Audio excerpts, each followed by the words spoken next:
As the pandemic wears on, we learn more every day about the impact of COVID-19. And while the number of new cases is decreasing, there are still many people who continue to suffer months after first being infected. They call themselves long haulers. Lorraine Grays is one of them. She's a science journalist based in Richmond, BC. How are you feeling today? Today's not one of the better days. I had a doctor's appointment by phone yesterday for an hour, and then someone who I know from the community called and needed to really be heard because her docs aren't believing her. And so it was a second hour on the phone, and I was pretty well done for the day. And probably today and tomorrow I'll be a little too tired and a little more short of breath. Now, you first got sick back in March. Describe to me how the disease itself progressed to begin with.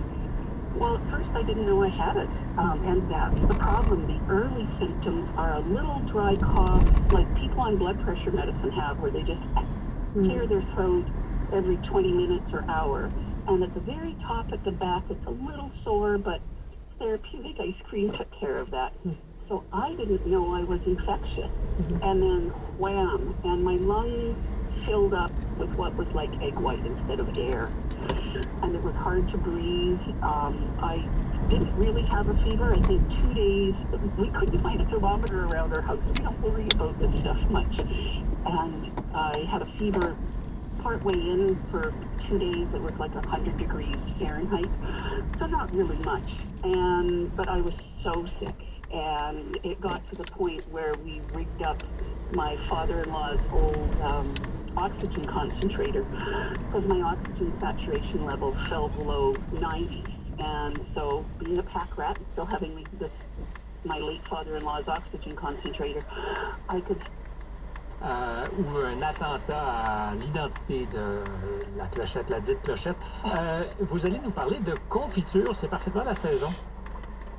Justement, hier, la porte-parole de la Sûreté du Québec nous avait indiqué qu'il y avait des éléments d'intérêt qui avaient été retrouvés dans ce boisé tout près du rang Saint-Lazare. Alors, c'est pourquoi les recherches se sont concentrées dans ce secteur-là et les recherches qui vont se poursuivre aujourd'hui. Alors, est-ce qu'on va retrouver un Martin Carpentier qui est vivant? Comme je le disais hier et je le répète aujourd'hui, c'est-à-dire que plus les journées avancent, moins on a espoir de retrouver un Martin Carpentier vivant. Somme toute, la Sûreté du Québec espère quand même le retrouver en vie. Pourquoi? C'est qu'on aimerait bien le questionner parce que c'est lui quand même la clé de toute cette histoire-là. Alors, il pourrait nous indiquer davantage de détails sur qu'est-ce qui s'est produit au cours des derniers jours. Également, pour ce qui est de la cause de la mort des deux jeunes fillettes, eh bien, l'autopsie a été pratiquée, mais pour l'instant, la Sûreté du Québec ne divulgue pas la cause des décès des deux jeunes fillettes. Pourquoi? C'est que si jamais on retrouve Martin Carpentier, eh bien, on voudra le questionner à ce sujet-là. Et on ne peut pas, disons, entre guillemets, divulguer la preuve là, dans les médias actuellement.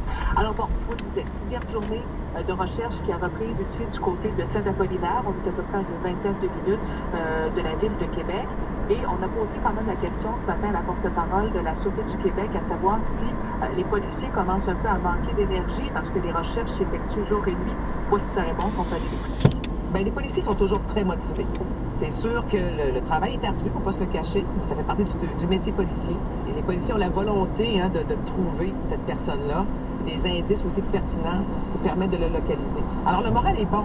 Le moral est bon, il ne faut pas se le cacher. Mais oui, la fatigue quand même s'accumule.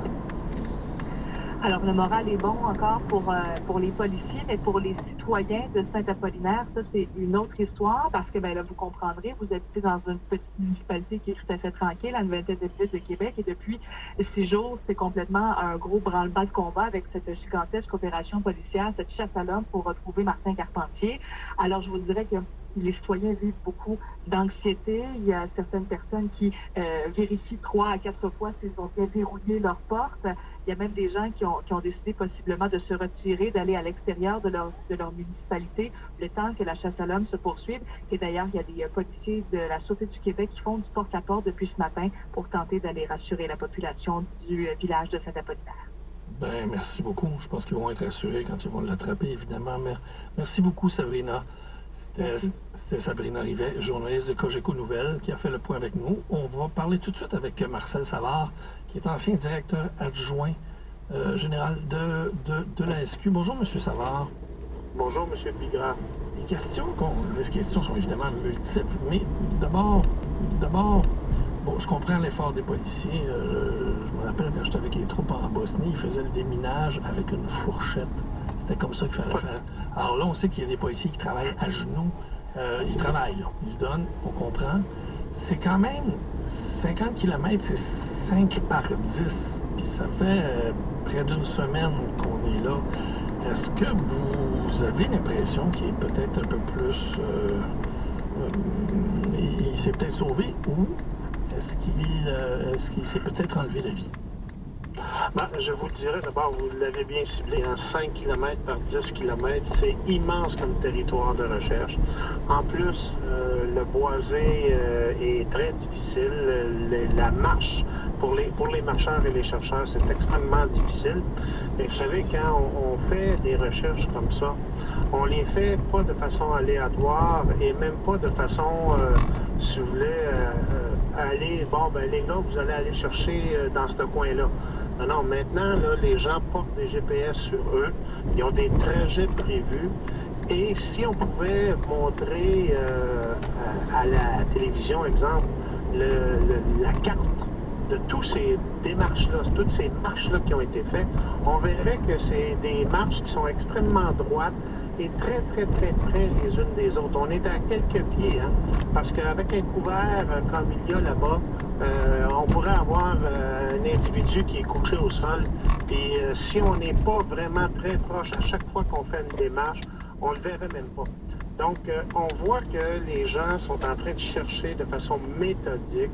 On rapporte la cartographie, tout ça, et on analyse tout ça avec des indices. Parce que rappelons-nous qu'on nous a parlé d'indices. Et les indices sont multiples, M. Villegas. C'est pas nécessairement un objet laissé au sol. Ça peut être, pour les gens habitués à marcher en forêt, dans une forêt dense comme ça, on voit les traces laissées par un individu qui se déplace. On voit les endroits où il s'est reposé. On détecte tout ça. Donc, ça, pour nous, c'est pour nous. Évidemment, on a beau être à la retraite. Oui, ça reste collé. Mais, oui. mais vous croyez pas qu'il...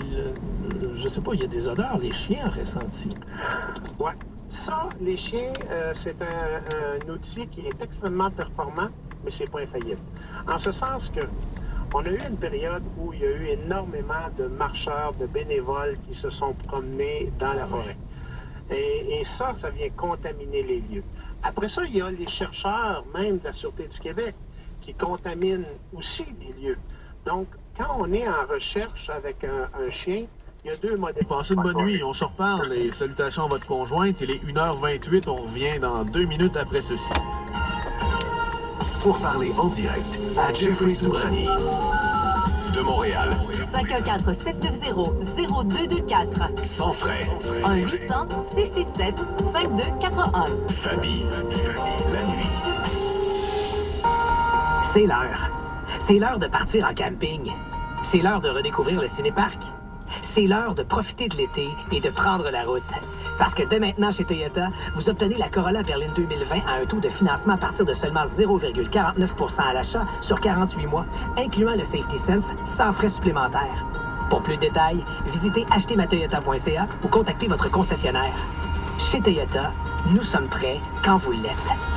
Offre valide jusqu'au 31 juillet. La résidence pour retraités Jazz Brossard dévoile en primeur ses 4 nouveaux appartements modèles le 19 et 20 juillet. Réservez votre visite dès aujourd'hui au jazzbrossard.ca. Jazz Brossard, la liberté de choisir la vie que vous souhaitez au jour le jour. Cet été, toutes les raisons sont bonnes pour faire un barbecue à la maison. On peut maintenant recevoir famille et amis. Barbecue! La piscine est à 80 degrés. Wouhou! Barbecue! Ça fait 4 jours qu'on mange du barbecue. Oh, barbecue! D'autant plus qu'en ce moment, c'est le grand solde de barbecue chez Club Piscine.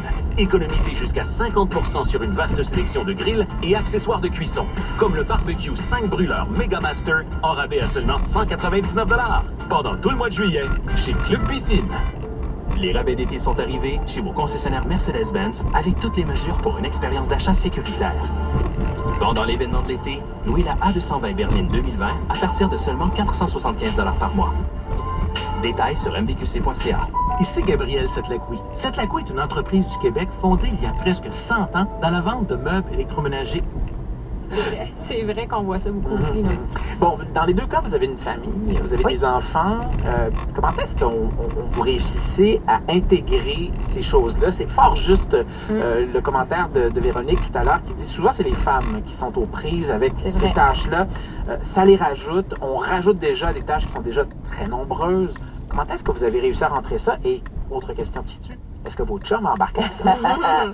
Ça s'est fait très graduellement, en fait. C'est pour ça que je pense que ça n'a pas été comme un choc, parce que ça s'est construit au fil du temps, puis nos chums ont... Well, the UK decided to allow Huawei to take part in 5G at the edge, not the core, and to limit the percentage of Huawei input to 35%. This reflected a perception that this approach could mitigate the risks of malign activity. Now, at the time, this was already seen as somewhat controversial in some circles, particularly, shall we say, the more right-wing nationalist elements of the Conservative Party. And thereafter, we saw a rising tide of effort to get this decision overturned, which the US government was quite clearly encouraging from the sidelines. So you think this U-turn by the UK is because of pressure from the US? To a significant degree, I believe that it is, yes. Let's say that this is a political decision by the UK. What will its practical impact be on Britain's rollout of 5G mobile networks? I think it's bound to delay it. It's bound to make it more expensive because the telecommunications companies who've already installed 3 and 4G Huawei components will have to strip them out. But we're making life more difficult for ourselves, no question about it. Nigel Inkster, do you yourself have any concerns about using Huawei technology in the UK's 5G networks for, national security reasons? Do you buy into any of that? Well, I never thought at the very outset it was a good idea, and I said so at the time, but at that point China was not seen in the same light as it now is, and I don't think people were as concerned about the potential risks. The proposition then was that Huawei equipment was cheaper than anybody else's, but I was never happy about it because I could foresee a situation like this eventually arising. It is questionable whether, in an ideal world, you would want the equipment of a state with a very different ideology, and as now seems a rather expansionist agenda, controlling your critical communications networks. And I think the issue with Huawei is not so much about the risks of cyber espionage, because let's face it, China is already heavily engaged in that. But I think we need to look at this from a broader geopolitical perspective, because it's quite clear that China has a strategy of using Huawei and ZTE to shape the future of global communications in ways favorable to China, reliant upon Chinese technology, reliant upon Chinese technical standards. Because were they to achieve that objective, this would give them very considerable global economic and geopolitical leverage. So that is a challenge that we face. The other issue I would highlight here is the extent to which use of Huawei components might facilitate access to UK-generated data sets. At the moment, we have this mindset that security is about paper marked secret or top secret. And we're not thinking enough about what large data sets put together and analyzed through artificial intelligence programs might be able to reveal about ourselves that we wouldn't want others to know. Nigel Inkster is a senior advisor at the International Institute for Strategic Studies. Thanks a lot for speaking with us. Thank you. In Russia's Far East, near the border with northeast China, summer is short. The city of Khabarovsk, for example, is known as the world's coldest city of more than 500,000 people. So usually, the warm weather means it's time for swimming, going to the park, or strolling along the riverside walkway. But something different is playing out this summer. Mass protests, as the World's Daniel Offman reports. It all started with the arrest of a local governor. Sergei Furgal from the Khabarovsk region was seized on Thursday and flown to Moscow, where he was interrogated and ordered to jail for 2 months. The alleged crimes committed by Governor Sergei Furgal were serious. Murder and attempted murder, multiple crimes going back to 15 years ago. But the facts are in dispute, to say the least.